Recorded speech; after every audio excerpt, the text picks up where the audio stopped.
kasus dalam kucing kali ini yaitu seorang pendidik yang mempunyai masalah terhadap hasil belajar muridnya pada saat pembelajaran matematika tentang menghitung lamanya kegiatan dalam satuan jam dan menit. Ada 40% murid yang belum paham dan nilainya rata-rata 75. Hal ini membuat pendidik merasa resah karena dia merasa gagal dalam mengajar dan merasa malu kepada wali murid dan kepala sekolah. Untuk mencari solusi masalah ini, beliau mencari rekan sharing yaitu guru dari sekolah lain yang dipercaya. Baik, berikut adalah coaching antara guru dan rekan sejawat dari sekolah lain.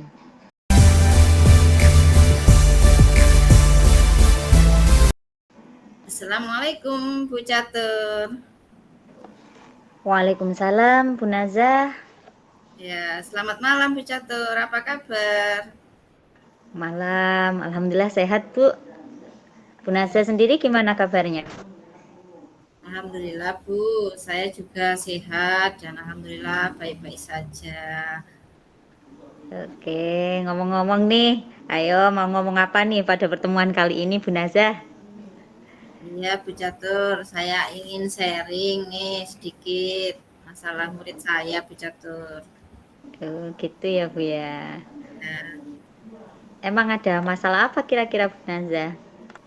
begini Bu, akhir-akhir ini saya agak sedih Bu, karena nilai murid saya kurang gitu bagus Bu, terutama di mata pelajaran matematika. Nilai rata-ratanya itu hanya 75 dari 26 siswa yang mendapat nilai di atas KKM itu hanya 15 anak saja, yaitu 60%. Sedangkan 11 anaknya itu atau 40%-nya di bawah KKM, Bu.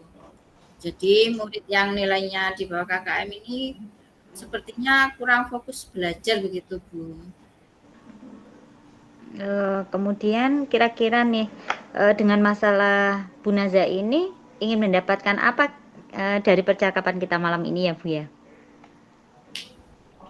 Iya, saya sebetulnya sedih Bu, karena sebagai guru itu saya merasa tidak bisa mendampingi pembelajaran anak-anak dengan baik, sehingga nilai anak-anak yang di bawah KKM itu Ya. ada beberapa yaitu tadi yang 40% itu tadi. Jadi saya ingin sharing lah dengan Bu Catur, ingin bercakap-cakap gitu untuk melepaskan beban yang ada di pundak saya begitu Bu. Ya, sharing-sharing ya Bu ya. Mudah-mudahan nanti terbantu ya Bu ya. Oke, Ya, tapi ada harapan besar apa sih kira-kira Bu yang pengen Ibu dapat dari percakapan kita malam ini nih? Kira-kira punya tujuan tujuan apa sebenarnya?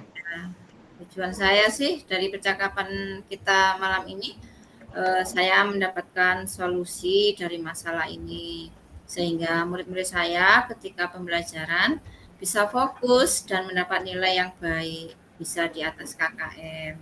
Ya, syukur-syukur semuanya di atas KKM begitulah Bu, terutama mata pelajaran matematika ya Bu, karena pelajaran matematika itu bagi murid-murid sebagian itu eh, menakutkan mungkin ya, atau karena mereka dari awal itu sudah ada di pikirannya kalau matematika itu susah seperti itu, mungkin ya sudah ada seperti itu, jadinya saat pelajaran matematika mereka kurang begitu fokus gitu. Gitu ya Bu ya. Luar biasa loh Bu Nazah ini ya masih bisa fokus di saat pembelajaran dan pengen meningkatkan fokus murid ya Bu ya. Nah, itu ya Iya, Bu ya. Nah, ya. Jadi tujuannya luar biasa sekali ya. Mudah-mudahan nanti ada yang kita dapat ya Bu dari sharing malam ini. iya. Oke. Dan selayaknya lah Bu, kita sebagai guru kan harus memperhatikan murid-murid kita dari segala hal, dari karakteristiknya, dari latar belakangnya apa, dan gaya belajarnya apa, lalu mereka inginkan itu apa. Jadi kita harus identifikasi gitu Bu. Ya ya ya, baik. Jadi Ibu, saya rasa Bu Naza ini guru yang ideal ya menurut saya. Tapi menurut Bu Naza sendiri nih, kira-kira murid ideal menurut Ibu itu yang seperti apa ya Bu ya? Ya, murid ideal menurut saya adalah yang fokus dalam pembelajaran itu yang jelas ya, Bu ya. Mhm. Saat pembelajaran saya beri tugas itu nilainya itu meningkat, ya, bisa maksimal begitu sesuai dengan yang saya harapkan, yaitu di atas KKM begitulah Bu. Ya. Kalau misal nih Bu, kira-kira ya, kalau dari angka 1 sampai 10 nih, murid-murid Bu Naza sendiri saat ini sampai idealnya, apa namanya, sampai step berapa ya Bu ya, sebelum mencapai ideal 10 lah, nah, itu kira-kira masih di step berapa gitu? Murid saya itu saya rasa masih di step 6 Bu. Gitu ya Bu ya, masih 6 ya Bu ya. Jadi tentunya Bu Naza pengen meningkatkan lebih dan lebih gitu ya Bu ya. Ya, Oke. Kira-kira kalau apa ingin mencapai nilai maksimalnya kira-kira berapa sih Bu itu? Sampai level 10 kah atau bagaimana? ya saya menginginkan murid saya itu di step 9 itu sudah bagus lah Bu. Oh iya. Semuanya, satu kelas semuanya di step 9. Nah, minimal Alhamdulillah 9 ya, ya. ini Ya 89 gitu ya Bu ya. Oke. Eh Kalau misalkan Bu Naza menginginkan di step itu kira-kira nih menurut pengamatan Bu Naza itu murid-murid Ibu itu diperlakukannya seperti apa Bu? Supaya tadi bisa fokus, kemudian nilainya bisa meningkat itu. Kira-kira menurut Bu Naza sendiri ini minta diperlakukan seperti apa sih mereka itu gitu loh Bu? ya, karena anak SD itu kan sukanya bermain ya Bu ya. Pasti pembelajarannya ya tidak jauh-jauh dari bermain. Jadi bermain sambil belajar, bukan belajar sambil bermain, mungkin seperti itu ya. Iya iya Saya iya. ya. Jadi harus punya mindset seperti itu agar anak-anak senang dalam belajar, tidak kaku dan agar anak-anak juga betah di sekolah seperti itu. Jadi pengamatan saya mereka itu sukanya eh, dibarengi dengan game saat pembelajaran dengan benda Hmm. konkret seperti itu, konseptual, lalu melihat video pembelajaran melalui LCD proyektor yang saya tayangkan dan mereka lebih antusias lagi kalau diberi reward. Misalnya saya pernah ini Bu membuat bintang dari kertas karton yang berwarna orange. Lalu saya kasih peniti nih Bu, bintangnya Hmm, hmm, hmm, hmm. saya penting jadi bintang kan, saya kasih peniti. Lalu bagi murid yang mau maju dan menjawab dengan benar, tidak hanya maju ya, maju tapi dengan menjawab benar itu saya kasih bintang seperti itu tanda rewardnya. Mereka jadinya berebutan Bu untuk maju, untuk menjawab agar mendapatkan bintang.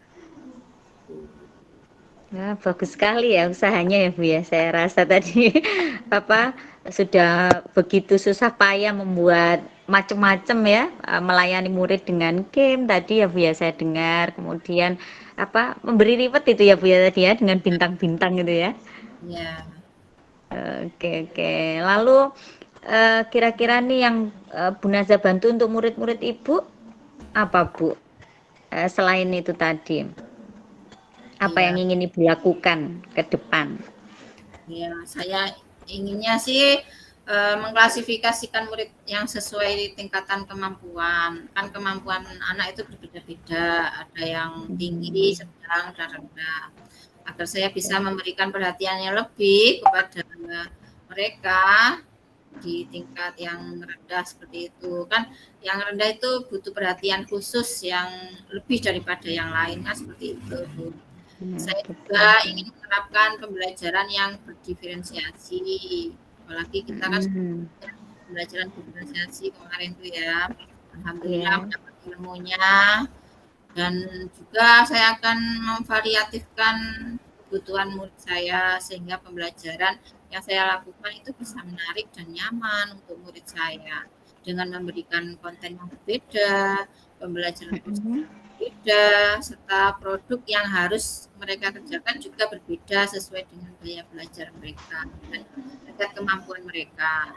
Dan saya juga membuat pembelajaran seperti game di kelas saya agar Mhm. anak tertarik. Saya juga akan meluangkan waktu, Bu. Nah, ini yang terpenting, Bu. Saya akan meluangkan waktu untuk anak-anak yang nilainya belum maksimal tadi dengan menerapkan one day one student untuk saya coaching seperti yang kita lakukan kali ini, Bu. Seperti ilmu yang sudah saya dapatkan dari modul guru penggerak yaitu 2.3 ini. Percakapan yang akan saya lakukan adalah percakapan yang penuh kasih sayang, Oke. persaudaraan, agar menjadi Oke. kekuatan guru untuk menciptakan pembelajaran yang berpihak pada murid. Seperti Bagus itu. sekali ya, Bu Naza. Ya, tadi saya tangkap dari pemaparan Ibu ya. Rencana ke depan Ibu berarti selain tadi ya, apa membuat game, mengklasifikasikan siswa dengan pembelajaran berdiferensiasi, apa poin pentingnya yang saya tangkap lagi itu Bu Naza pengen apa tadi melakukan one day one student ya, pelayanan terbaik untuk murid ya Bu ya. Ya. Oke. Kalau boleh tahu nih Bu, rencana kapan nih kira-kira Ibu Nazah dapat memberikan pelayanan yang seperti itu? Kira-kira waktunya kapan? Mengingat kesibukan Bu Nazah itu luar biasa ya. Saya kira di guru SD harus multi talent seperti itu. Jadi Bu Nazah pasti apa harus bisa meluangkan waktu tertentu untuk anak didik. Nah, itu kira-kira kapan nih paling memungkinkan untuk dilakukan oleh Bu Nazah? Iya, Bu. Kalau keinginan saya sih ya secepatnya. Ya, waktu yang akan saya berikan itu kepada murid itu setidaknya ya 15 menit lah setelah anak-anak didik saya pulang sekolah. Dan itu akan saya mulai besok lah ya, Bu. Mulai besok secepatnya agar masalah yang dihadapi agar segera terselesaikan. Agar saya juga dapat menggali lebih dalam latar belakang murid saya dan apa Ya. kendala selama pembelajaran. Saya itu berharap dengan adanya coaching dengan murid, saya mampu memaksimalkan potensi yang ada pada diri murid tanpa harus memaksa. Dengan proses coaching kita berlatih menguatkan semangat Tuturi Handayani, yaitu Wah, luar biasa. ya Handayani itu uh, mengikuti, mendampingi, mendorong kekuatan yang ada pada diri murid secara holistik begitu. Setiap anak itu kan mempunyai kekuatan kodrat masing-masing. Jadi dengan adanya coaching itu pasti kita akan mengoptimalkan kemampuannya. Jadi saya lakukannya pasti ya, berdasarkan edukasi, persaudaraan,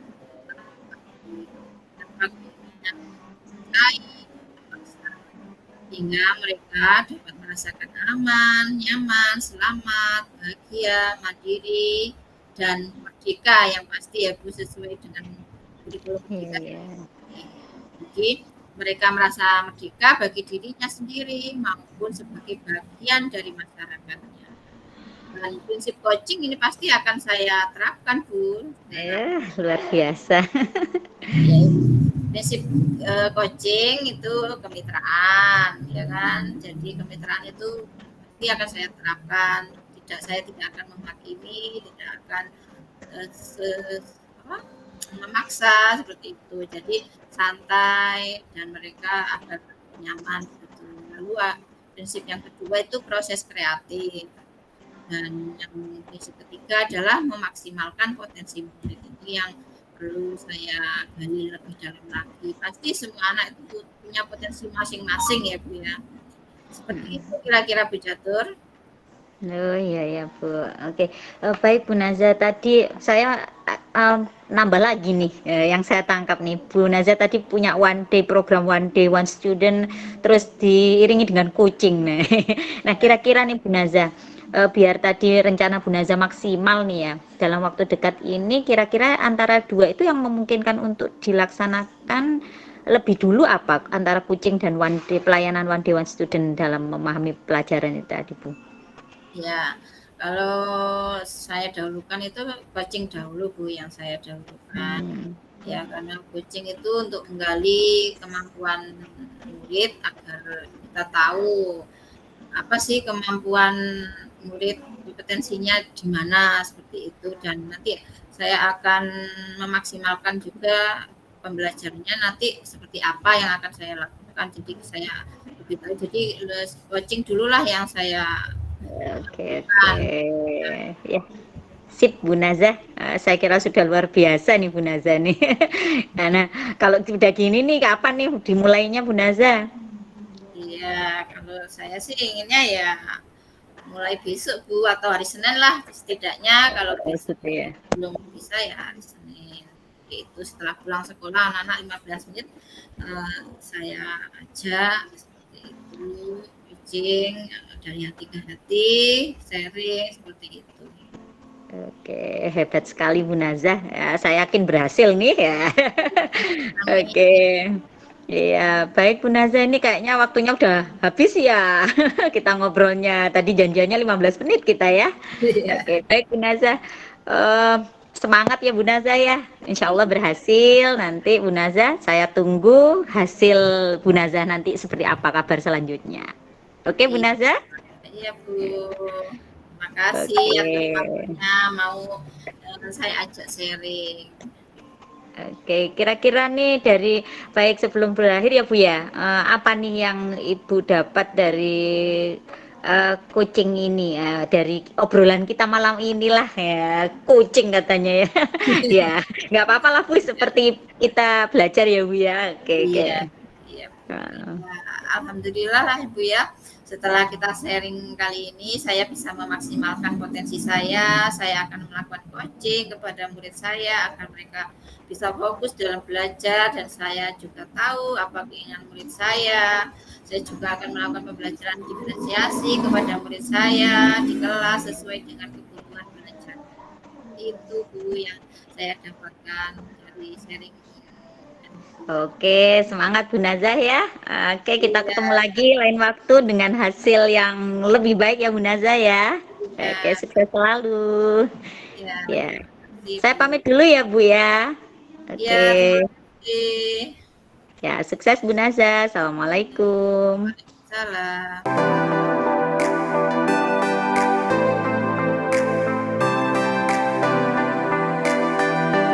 Ruang kolaborasi ini yaitu saya sebagai coach Nazah Naifar, saya dari SDN Jombang 1, Kecamatan Moro, Kabupaten Jombang. Dan sebagai coach saya yaitu Bu Catur Putri Wibawanti dari SMA 2 ya Bu. SMA Ya, Darul Ulum 2. Peterongan Jombang ya. Kasus kali ini yang ingin kita angkat yaitu seorang guru atau sebagai coach yang mempunyai problem terhadap manajemen diri yang kurang tepat. Pada saat bersamaan, guru tersebut mendapat tugas sebagai sekretaris dalam kepanitiaan ujian dan pengelola pembinaan intensif kepondokan kelas 12, di samping tugas individunya yaitu tugas-tugas dalam mengelola pembelajarannya dan juga tugas CGP. Hal ini membuat guru tersebut merasa lebih sering mengesampingkan tugas-tugas individunya dan mendahulukan tugas dalam tim kepanitiaan, sehingga tugas-tugasnya selama ini dirasa kurang maksimal seperti yang diharapkan. Assalamualaikum Bu Catur, apa kabar? Waalaikumsalam Bu Nazah. Alhamdulillah nih Bu, baik banget malam ini ya, karena mau ketemu Bu Nazah nih. Oke, Ya, kabar Bu Nazah gimana? ya alhamdulillah saya juga baik-baik Bu. Kita ngobrol bentar ya Bu Catur. Wah, boleh banget ini. Nah, ngomong-ngomong Bu Catur, apa sih yang ingin Ibu obrolin pada malam hari ini? Saya jadi kepo nih Bu. Ya, makasih banget ya Bu, udah diluangkan waktunya. Gini sih Bu, saya pengen sharing ya malam ini terkait apa namanya tugas-tugas saya sih Bu sebenarnya di sekolah yang luar biasa ini. Ya, saya merasa butuh teman untuk sharing terkait bagaimana mengatasi tugas-tugas saya ini ya. Gini Bu, akhir-akhir ini saya sedih banget Bu Nazah. ya terkait tugas individu saya yang saya rasa ini kayak manajemen waktu saya itu kurang banget. Jadi tugas-tugas individu saya ini kayak kurang maksimal gitu loh Bu. Semakin ke sini kok kayaknya saya lebih mendahulukan tugas-tugas yang ada kaitannya sama tim kepanitiaan seperti itu. Jadi ada kerjasama dengan teman-teman yang lain itu saya lebih dulukan ya. Dan sepertinya kayak merasa tugas individu saya justru terkorbankan. Nah, seperti itu loh, Bu. Ya, Nah, ya. ini sih Bu yang pengen saya sharingkan malam ini. Iya, Bu Catur, kira-kira kenapa ya kalau bisa seperti itu, kok bisa begitu? Ada apa? Masalahnya dalam diri Bu Catur itu apa ya kira-kira? Ya, kalau dari diri saya sendiri sih itu kurang maksimal ya kayak kayak kurang fokus gitu, Bu. Jadi menata fokus itu susah sekali dengan adanya tugas yang bersamaan. Ini kemarin sudah terlibat kepanitiaan, ujian sebagai sekretaris, terus sekarang ditambahin lagi pengelola intensif kepondokan kelas 12. Nah, ini yang menurut saya berat ya, harus mencarikan guru yang bersedia meluangkan waktu, kemudian anak-anaknya juga kadang susah untuk dipanggil sesuai jadwal. Nah, seperti itu Bu Naza. Jadi saya menyusun jadwal yang harus menyesuaikan antara kegiatan guru yang lain sebagai pembina dan menyesuaikan juga kegiatan anak-anak itu yang saya rasa sulit. Ya, sebenarnya ada tim sih Bu ya, cuman karena saya sebagai staf kepondokan yang lama, jadi tugas itu kayak lebih beratnya ada di saya gitu loh Bu. Itu yang saya rasakan ya. Saya pengennya sih bisa menjalankan tugas-tugas ini secara maksimal dan seimbang gitu loh Bu antara tugas kepanitiaan dengan tugas individu saya. Jadi tanpa mengesampingkan tugas individu yang saya rasa ini kayaknya kurang maksimal banget gitu Bu di tugas individu. Termasuk tugas CGP atau tugas saya sebagai guru pengajar. Nah, itu saya rasa itu Bu permasalahan saya yang harus saya bisa atasi sebenarnya itu. Oke, saya mendengar tadi panjang lebar Bu Catur memaparkan. Yang saya tangkap itu masalah Bu Catur ini adalah kurang memanajemenkan waktu ya Bu. Iya, Itu betul. dikarenakan ada tugas tambahan selain tugas pokok sebagai guru ya tentunya, Iya, Bu. yaitu sebagai CGP, lalu tugas kepanitiaan ujian dan pengelolaan intensif kepondokan ya. Hmm. Iya, Bu Catur ya. Bu Catur juga memiliki keinginan bisa menjalankan tugas-tugas ibu berjalan dengan seimbang. Sebenarnya seperti itu kan keinginannya. Iya, Iya, betul sekali. baik tugas individu maupun tugas kepanitiaan itu inginnya Bu Catur itu di step yang 9 maksimal gitu ya inginnya. Iya, Bu. Pengennya gitu sih, Bu. Karena Bu Catur, menurut Ibu nih step 1 sampai 10. Nah, Bu Catur saat ini tuh berada di step berapa ya kalau boleh tahu? yang saya rasa sih saya pengennya di 9, paling masih 6. 5, 6 mungkin, Bu, jauh. Makanya Iya, pengen iya. banget ini bisa ada solusi gitu loh, Bu. Jadi ya minimal tadilah seimbang lah minimal ya. Tapi kalau bisa ya 9 itu ya targetnya sih itu Bu Naza. Baiklah Bu Catur, gimana ya seharusnya idealnya agar pekerjaan atau tugas-tugas Ibu bisa berjalan seimbang dan maksimal? Ya ini sih Bu menurut saya ya Bu ya. Menurut saya pribadi sih saya membuat catatan ya catatan terkait tugas-tugas saya, kemudian saya kayak harus menata kembali, membuat timeline semacam checklist lah seperti itu ya Bu ya, agar selalu ingat dengan tugas-tugas individu saya terutama selama yang selama ini mungkin sudah saya tata tapi kayak kurang maksimal, jadi harus benar-benar di timeline gitu, ada checklistnya, kemudian yang minimal ke depan lebih baik dari yang kemarin lah Bu. Dan untuk tugas kepanitiaan agar seimbang itu saya pengennya menyusun job desk lebih dulu ya sebelum menjalankannya dengan tim, itu membuat job desk, kemudian menyusun target yang pengen saya dapat, baik itu tugas individu saya ataupun tugas kepanitiaan. Mungkin seperti itu kira-kira Bu Nazah yang ada di benak saya. Ya, ya, ya. Bisa saya tangkap Bu Catur. Bu Catur ini inginnya itu membuat timeline dan tugas individu ibu itu dan menyusun job desk. Targetnya itu untuk tugas tim dalam kepanitiaan. Seperti itu ya, Bu Catur ya. Iya Bu, betul Bu. Sepertinya itu sih yang harus saya lakukan Bu. Nah, oke sih, bagus Bu. Luar biasa sih keinginan Bu Catur untuk memaksimalkan dan menyeimbangkan manajemen waktunya. Saya sendiri kalau melihat kesibukan Bu Catur yang seperti itu, kalau boleh tahu Bu Catur ini mengajar mapel apa ya Bu Catur? Ya, mapelnya ini ya kayaknya kayak hampir sama kayak matematika deh Bu. Ditakuti anak-anak. Oh, Mapel gitu. saya mapel saya bahasa Arab. Bahasa Arab, tata bahasanya nahwu sorof itu yang kayaknya menakutkan buat anak-anak didik. Gitu ya. Iya Bu. Ya, ya. Itu di kelas berapa ya Bu kalau boleh tahu mengajar Bu Catur itu? Kelas 12 itu 8 kelas, kelas 10-nya 3 kelas. Jadi mengampu 11 kelas Bu saya. Iya, dan satu kelasnya berapa orang Bu? Berapa? 32 minimal, 35, 35 sampai 36 itu Bu. Ya, luar biasa ya Bu Catur ya. Ya, Iya. saya sangat salut pada Ngenalin Bu Catur iya, dengan ngenalin ya, anak didiknya itu yang susah Bu ya. Dengan iya, itu ya, saya rasa itu yang menjadi beban Bu. Jadi ada tugas iya, individu kan harus mengelola gimana pembelajaran saya, menghadapi siswa yang segitu banyak, kemudian ditambah job desk yang harus memang nggak bisa saya tolak ya Bu ya. Seperti itu karena amanah menurut saya itu.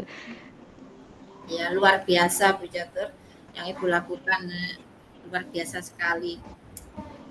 Bu Catur, kira-kira dari kedua yang bisa Bu Catur lakukan lebih dahulu itu yang mana ya yang eh, dalam waktu dekat ini dan kapan rencananya Ibu akan Ibu lakukan?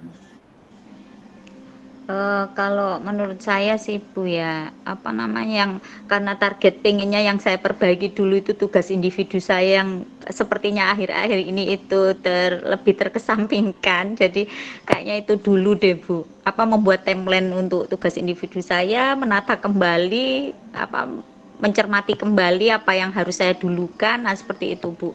Jadi rencananya itu dulu, baru nanti saya menyusun job desk yang kemudian akan saya komunikasikan dengan tim itu untuk tugas kepanitiaan saya di pengelola tim kepondokan itu, intensif kepondokan.